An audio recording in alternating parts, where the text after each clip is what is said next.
Assalamualaikum warahmatullahi wabarakatuh. Masih bersama saya Zans, masih mengulas tentang kasus-kasus viral yang santer terjadi di sekitar kita. Disclaimer, video ini dibuat bukan untuk menakut-nakuti ataupun menyudutkan pihak tertentu. Namun video ini dimaksudkan untuk edukasi, pembelajaran agar kita bisa lebih waspada dengan keadaan-keadaan di sekitar kita.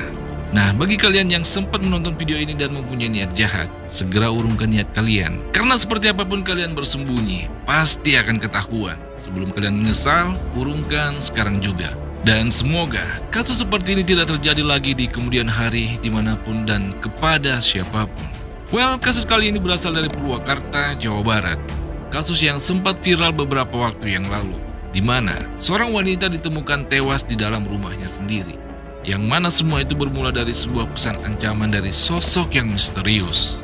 Dan pada akhirnya, kejadian naas pun benar-benar terjadi dan pelakunya tidak jauh-jauh. Well, bagaimanakah kasus selengkapnya? Dan tanpa berlama-lama lagi, kita masuk ke dalam kasusnya. Misteri di balik tragedi.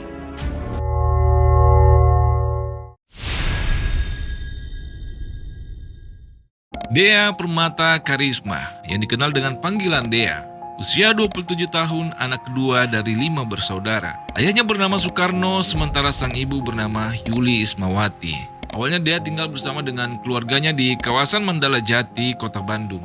Namun setelah Dea tumbuh dewasa, keluarganya pun memutuskan untuk pindah ke desa Cisareu, Kabupaten Purwakarta, Jawa Barat. Hal itu pun menjadi keuntungan untuk Dea sendiri karena saat itu Dea tengah kuliah di Sekolah Tinggi Ilmu Ekonomi dan Bisnis TIEP Perdana Mandiri Purwakarta. Di tahun 2020, setelah menyelesaikan kuliahnya, Dea pun diterima bekerja menjadi staf HRD di sebuah perusahaan yang menjadi vendor tenaga kerja di Karawang. Jarak rumah Dea dengan tempat ia bekerja cukup jauh, sekitar 45 km atau sekitar 1 jam perjalanan. Di mata keluarga, Dea adalah anak yang baik dan juga penyayang, terutama kepada adik-adiknya. Bahkan hampir setiap hari ketika Dea pulang bekerja, Dea selalu membawakan jajanan untuk adik-adiknya. Sementara di lingkungan tempat tinggalnya, Dea dikenal sebagai sosok yang ramah, pekerja keras, dan sering bergaul dengan warga sekitar. Tidak pernah sekalipun Dea terlibat masalah dengan seseorang, karena Dea memang orang yang baik. Sementara itu, karena adik-adik Dea saat itu ada 3 dan cukup membuat ibunya kewalahan mengurus rumah. Akhirnya, orang tua Dea pun memutuskan untuk mencari ART. Dan didapatkanlah seorang ibu-ibu yang berasal dari Brebes. Dengan keberadaan ART itu pun membuat beban pekerjaan sang ibu pun berkurang. Terlebih, ART-nya itu sangat rajin, rendah hati dan juga sangat jujur. Yang membuat seluruh keluarga Dea sangat mempercayai ART-nya itu. Bahkan mereka juga telah menganggap seperti keluarga sendiri. Hingga tak lama yang masih di tahun 2020, perusahaan tempat Dea bekerja sempat ada hubungan pekerjaan dengan perusahaan PJT2 Purwakarta. Sebuah perusahaan yang bergerak di bidang pengelolaan sumber daya air yang berada di bawah naungan BUMN. Di sana Dea pun bertemu dengan seorang pria yang bernama Ferry Riana. Seorang pria berusia sekitar 38 tahun asal Mandala Jati, Kota Bandung. Karena seringnya mereka bertemu, mereka pun jadi semakin dekat. Hingga di akhir tahun 2021, mereka pun memutuskan untuk berpacaran. Dan tak lama setelah mereka menjalin hubungan, setelah sudah merasa cocok, di tahun itu juga mereka pun melangsungkan pernikahan. Setelah menikah, Dea dan Ferry pun memutuskan untuk hidup mandiri dan tinggal di sebuah rumah sederhana yang ada di kompleks perumahan PJT2 Blok D yang ada di Desa Jatimekar, Kecamatan Jatiluhur, Kabupaten Purwakarta. Dari rumah barunya, Ferry yang masih bekerja sebagai pegawai BUMN di PJT2 Purwakarta harus menempuh perjalanan sekitar 10-15 menit ke tempat kerjanya. Sementara Dea, yang saat itu masih bekerja sebagai staf HRD di kantor yang ada di Cikarang, harus menempuh perjalanan sekitar 1 jam setiap harinya. Keadaan itu pun membuat Dea sedikit kesulitan karena ia telah menjadi seorang istri. Belum lagi harus menyiapkan sarapan untuk suaminya.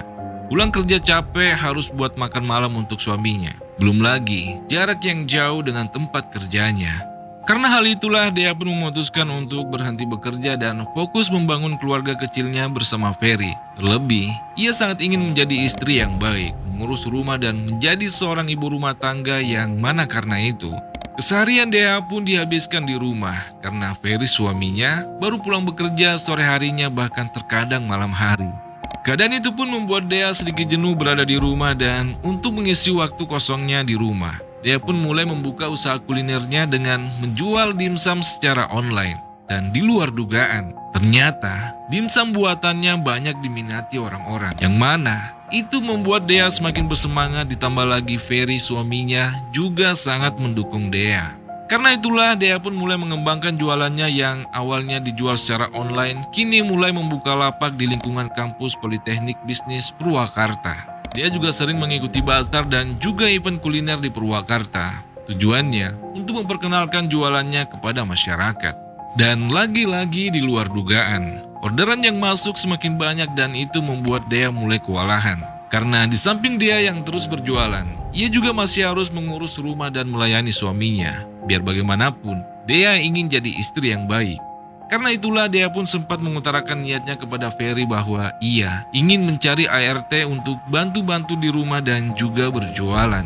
Hingga di akhir tahun 2024, Dea dan Ferry yang meski sibuk dengan urusan masing-masing, mereka sempatkan main ke rumah orang tua Dea yang ada di desa Cisarua yang jaraknya sekitar setengah jam perjalanan dari rumah mereka. Di sana Dea sempat menceritakan kalau saat ini ia sedang membutuhkan seorang ART untuk membantunya mengurus rumah dan juga usaha kulinernya. Awalnya Dea sempat meminta kepada ibunya untuk ngajak ART yang ada di rumah ibunya untuk bantu-bantu di rumahnya. Namun karena saat itu ibunya juga sangat membutuhkan ART, jadi ART-nya itu sempat menyarankan untuk menggunakan jasa anaknya saja karena saat itu anaknya yang ada di Brebes juga sedang menganggur. Namun yang menjadi kendala, anak ART itu laki-laki dan bernama Ade Mulyana, usia 26 tahun. Namun karena saat itu Dea dan keluarganya sangat percaya dengan ART-nya yang adalah orang yang baik, jadinya Dea dan Ferry pun memutuskan untuk menerima anak ART-nya itu dengan bayangan kalau ibunya saja baik, pasti anaknya juga baik. Tapi meskipun begitu, awalnya Dea sempat ragu mengenai gaji yang akan ia berikan kepada Ade. Bukan tanpa alasan, karena saat itu ia juga masih merintis sehingga masih sulit untuk memprediksi penghasilannya. Namun karena Ade saat itu tidak mempermasalahkan masalah gaji, bahkan ia bersedia digaji berapapun, asalkan biaya makan, tempat tinggal, rokok dan juga kopinya ditanggung oleh Dea. Hitung-hitung, daripada nganggur, mending ia bantu-bantu Dea dan Ferry. Karena itulah Dea pun pada akhirnya setuju untuk mempekerjakan Ade di rumahnya dan saat itu Ade pun mulai mempersiapkan diri dan mengatur jadwal keberangkatannya dari Brebes menuju ke Purwakarta. Singkatnya pada bulan Januari 2025, Ade pun telah mulai bekerja di rumah Dea dan Ferry, sekaligus Ade juga tinggal di sana bersama mereka. Yang mana Ade diberi pekerjaan untuk membantu dan membereskan rumah dan juga membantu usaha kuliner Dea, seperti mengangkatkan barang-barang dagangan Dea, terutama ketika Dea mengikuti event kuliner yang ada di Purwakarta. Nah, awalnya semua berjalan dengan lancar karena Ade cukup rajin dan selalu membantu Dea berjualan. Bahkan Ferry merasa lebih tenang, terutama saat dia meninggalkan istrinya di rumah karena tuntutan pekerjaan. Dan dari hasil jualannya, dia pun bisa menggaji Ade sesuai dengan pendapatannya saat itu. Dan Ade sama sekali tidak pernah mempermasalahkan masalah gajinya. Setelah beberapa bulan bekerja dengan Dea, Ade beberapa kali minta izin untuk pulang ke kampung halamannya di Brebes. Di sana Dea dan suaminya pun selalu memberikan izin, bahkan mereka juga memberikan uang ongkos setiap Ade pulang ke kampung halamannya. Samping itu mereka juga udah nyaman dengan kinerja Ade karena Ade yang memang tidak pernah mengeluh, ditambah lagi orangnya yang sopan dan juga jujur. Jadi karena itulah mereka pun mulai menganggap Ade seperti bagian dari keluarganya sendiri. Dan tidak hanya itu, di bulan September mereka juga berencana akan memberikan Ade sebuah usaha sampingan agar Ade juga memiliki pemasukan. Namun seperti air susu dibalas dengan air tuba. Sebelum Dea dan Ferry benar-benar mewujudkan keinginannya, sebuah kejadian naas terjadi. Semua berawal pada tanggal 7 Juli 2025. Dea tiba-tiba mendapat pesan WhatsApp dari nomor yang tidak dikenal, di mana dalam pesan itu tertulis meminta Dea untuk menjauhi Fadel kalau ingin umurnya panjang. Melihat pesan itu tentu membuat Dea sedikit takut, hingga ketika Ferry pulang bekerja, Dea pun langsung mengadukan mengenai teror sekaligus fitnah dari nomor yang tidak dikenal itu. Di sana Dea juga menjelaskan bahwa ia sama sekali tidak memiliki hubungan apapun dengan Fadel.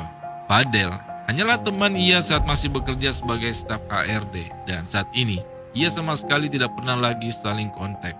Mendengar itu, Ferry pun sempat berpikir bahwa itu mungkin saja istrinya Fadel. Namun, itu hanya dugaan tanpa bukti.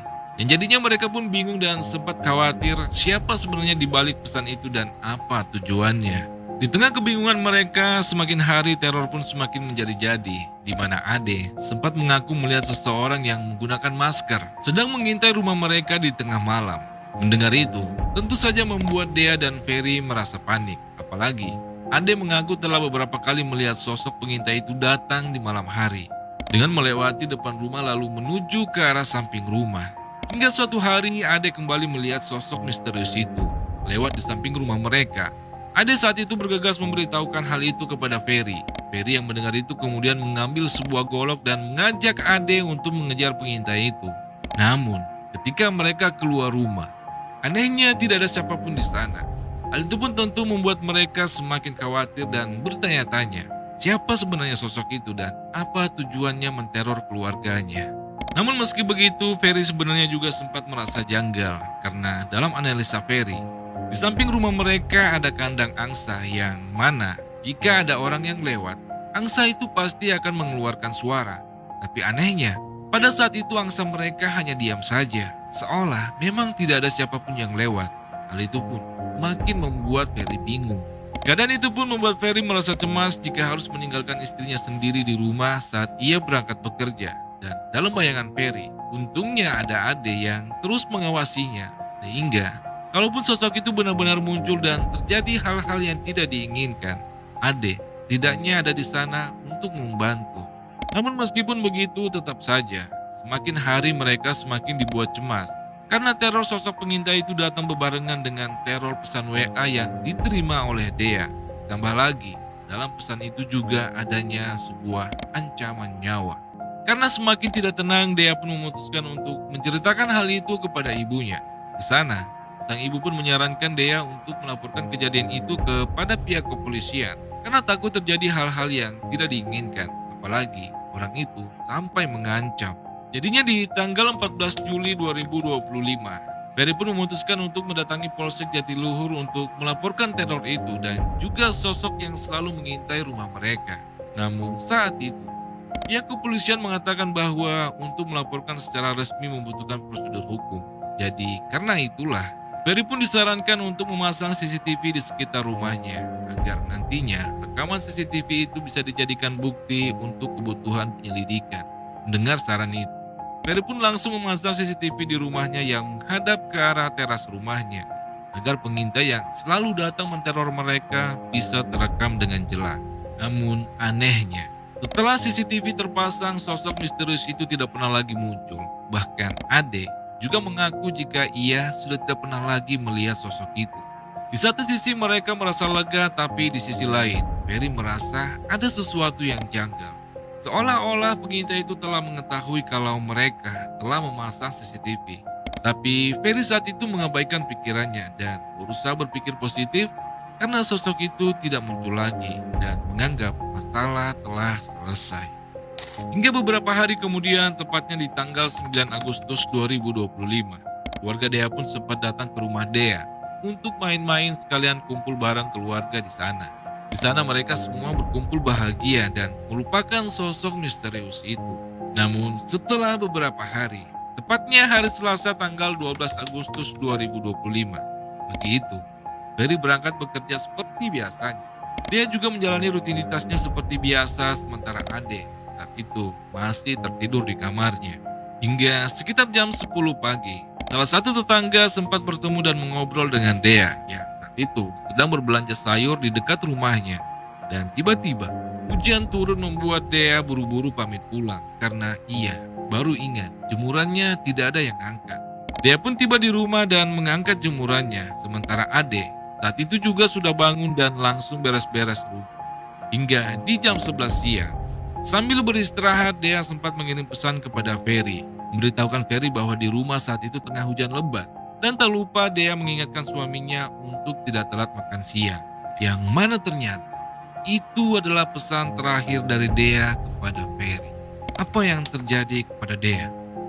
Sekitar jam 1:30 siang, di tengah kondisi hujan yang terus turun dengan derasnya, Ade tiba-tiba mendatangi kantor Ferry dalam keadaan basah kuyup, di mana dengan paniknya Ade mengajak Ferry untuk pulang karena di rumah dia tengah didatangi oleh beberapa orang yang telah mengepung rumah mereka.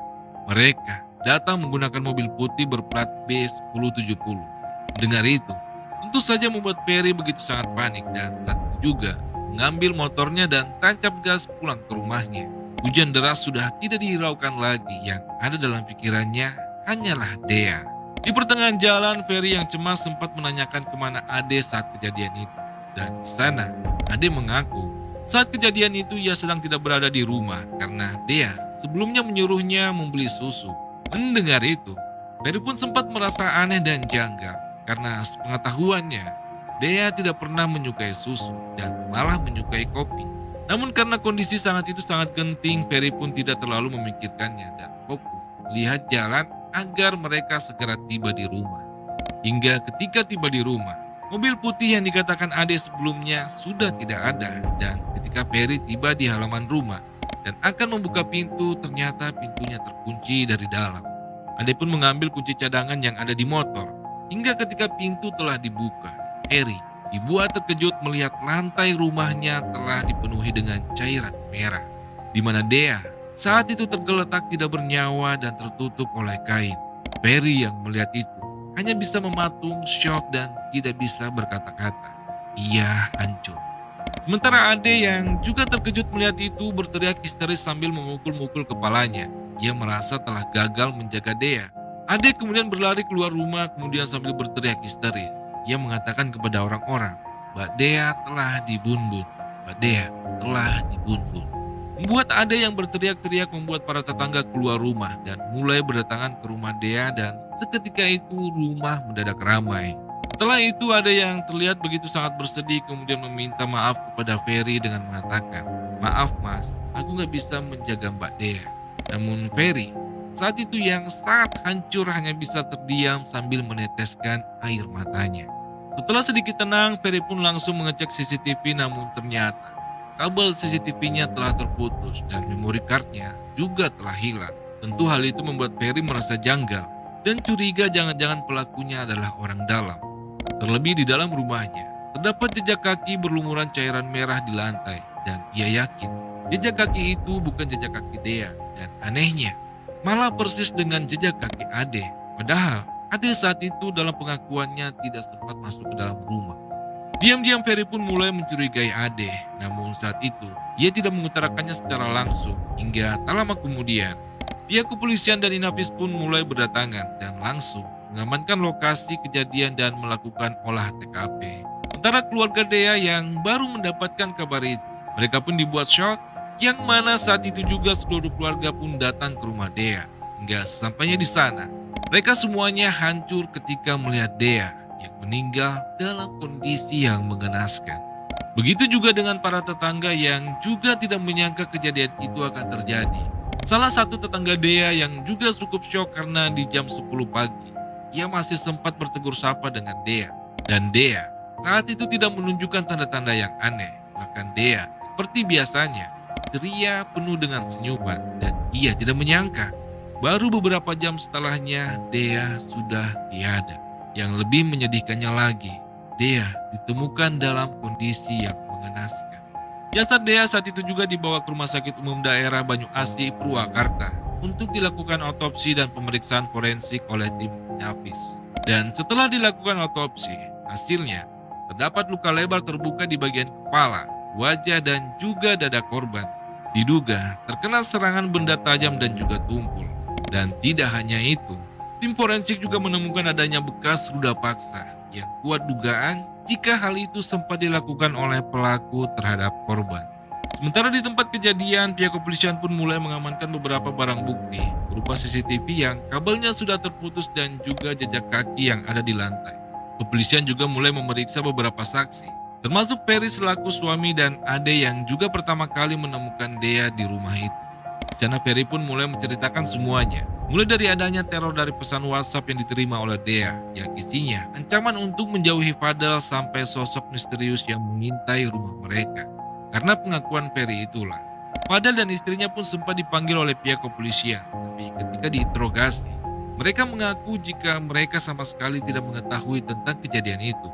Bahkan mereka juga terkejut dengan adanya teror WhatsApp yang membawa-bawa nama Fadel. Setelah diperiksa lebih lanjut dengan beberapa metode tes kebohongan, Fadel dan istrinya pun dinyatakan tidak berbohong dan memang sama sekali tidak ada hubungannya dengan kejadian saat itu. Sementara Ade, saat diinterogasi juga menceritakan mengenai adanya mobil putih dengan plat B1070 di depan rumah mereka. Bahkan ia juga sempat melihat ada 3 orang yang sedang mengepung Dea di rumah saat itu.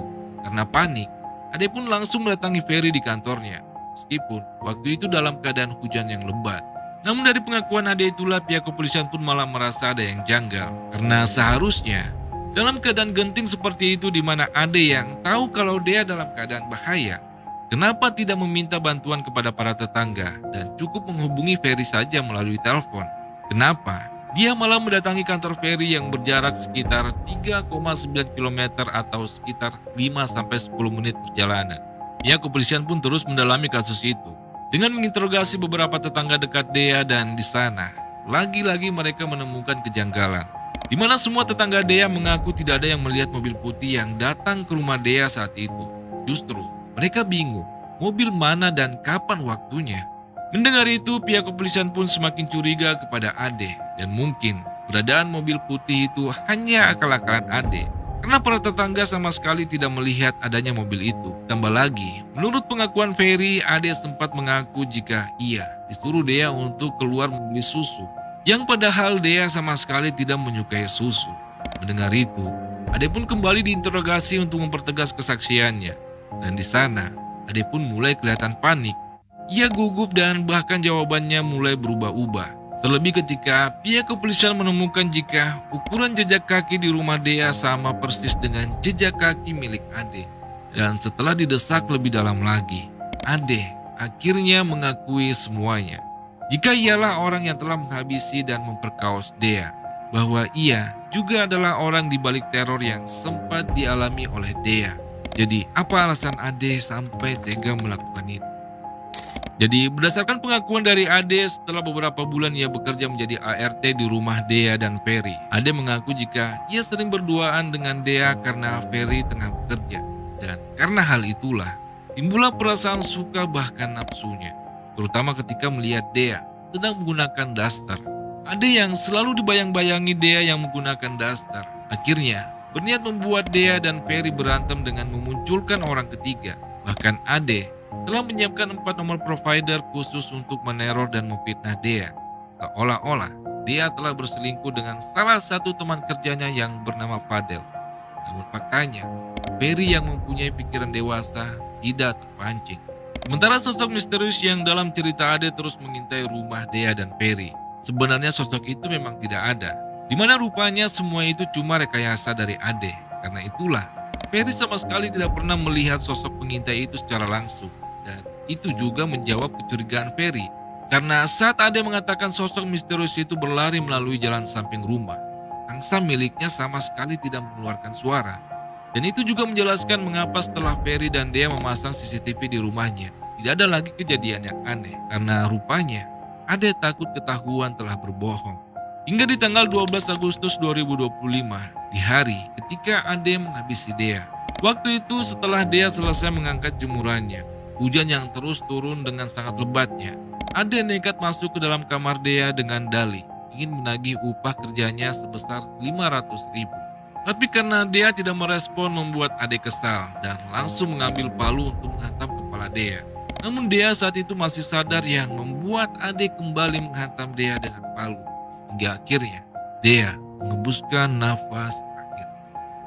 Melihat Dea yang sudah tidak bernyawa, Ade yang sudah sangat bernafsu kepada Dea sempat-sempatnya memperkaos Dea. Hingga setelah selesai melampiaskan hasratnya, jasad Dea pun ia tutupi dengan sebuah kain. Ade yang juga sadar jika sebelumnya sempat terekam CCTV, kemudian mulai berganti baju sebanyak 3 kali dan bergegas mengambil barang bukti yaitu palu, memori card CCTV dan juga HP milik Dea untuk segera dibawa menuju ke kawasan saluran air yang ada di Bendungan Jatiluhur, Kabupaten Purwakarta. Dan di sana, Ade langsung membuang palu dan memori cardnya. Sementara HP milik Dea, ia buang di jembatan Cinangka. Lalu setelah itu barulah Ade mulai bersandiwara dengan mendatangi kantor Ferry sambil berpura-pura panik sambil mengatakan kalau Dea didatangi oleh 3 orang dengan menggunakan mobil putih.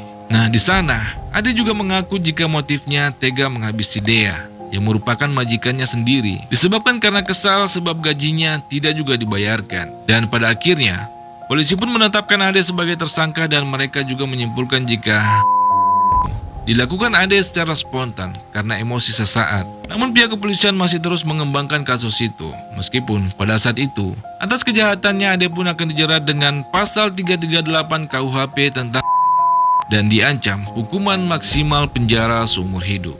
Nah, sampai di sini saya akhiri. Wassalamualaikum warahmatullahi wabarakatuh.